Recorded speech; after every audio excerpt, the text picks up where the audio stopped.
The Trump administration plans to submit a draft resolution to the UN Security Council for governing post-war Gaza. And on Thursday, Israel launched its largest attack on Hezbollah infrastructure in southern Lebanon since the 2024 ceasefire. Here's the latest on these and other stories. The Trump administration has reportedly sent a draft resolution to the UN Security Council for the establishment of what could be called the International Stabilization Force, or ISF. The United Kingdom expects to be part of this effort. Some of the provisions of the 20-point plan do include ISF, and we support that being underpinned by a Security Council mandate, including a Security Council resolution. There are, as you say, talks in New York, including with the UK mission, and they will continue. The resolution calls for the establishment of the ISF for at least 2 years. A group called the Border Peace, headed by President Trump, will oversee the ISF. The proposed force would be required to demilitarize the Gaza Strip, including the destruction and prevention of rebuilding of military, terror, and offensive infrastructure, as well as the permanent decommissioning of weapons from non-state armed groups. That means Hamas, and Israel contends that disarming Hamas is at the core of the Trump peace plan. The ISF will be required to work in close cooperation with Egypt and Israel. But some Arab countries reportedly object to the force being a, quote, peace-enforcing force rather than a peacekeeping force, to avoid direct confrontation with Hamas. Since the ceasefire, Hamas has refused to disarm. Trump has warned if Hamas does not disarm, then Hamas will be disarmed quickly, perhaps violently, and could be eliminated.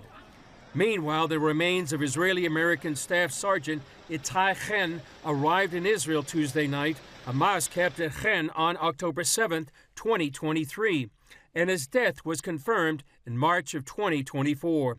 Secretary of State Marco Rubio on X posted, "The remains of Itai Chen, a young American taken hostage by Hamas at just 19 years old, have finally returned home.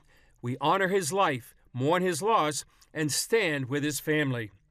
Chen was the final U.S. hostage held by Hamas. There are 6 hostages still in Hamas captivity.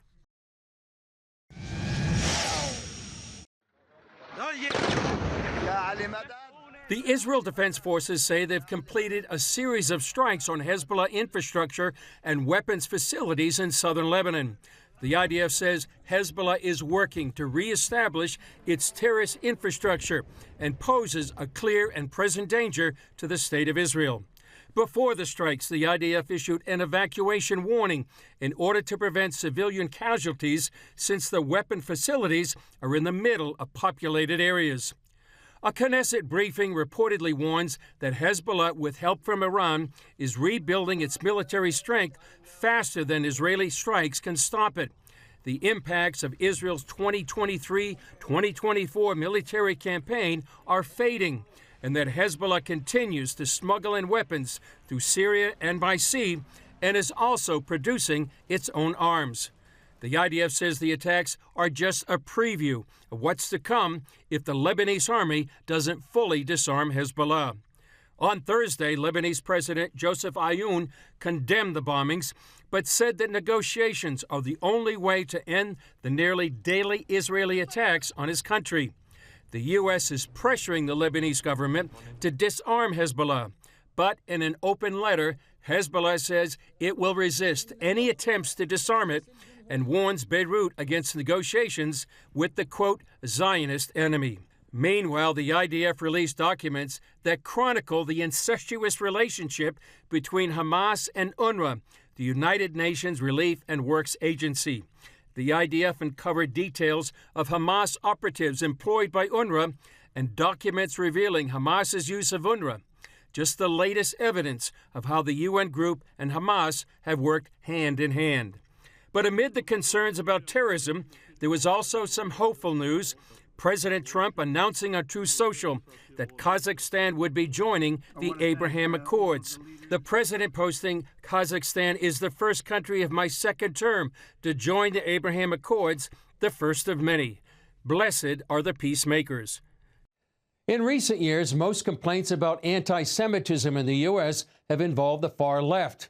Now the Republican Party is dealing with a growing problem of its own from the far right. CBN's chief political analyst David Brody has the story.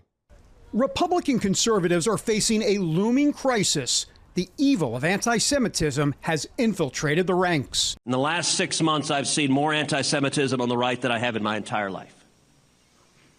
This is a poison, and I believe we are facing an existential crisis in our party and in our country. This time, it's not limited to podcaster Candace Owens spouting Jewish conspiracy theories.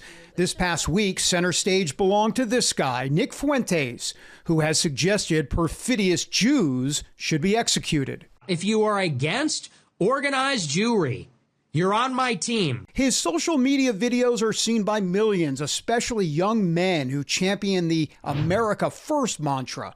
Recently, popular influencer Tucker Carlson gave Fuentes a huge platform on his show. Nick Fuentes, thank you for doing this. Instead of challenging Fuentes on past statements of denying the severity of the Holocaust and praising the evil Joseph Stalin, Carlson gave him a pass with virtually no pushback.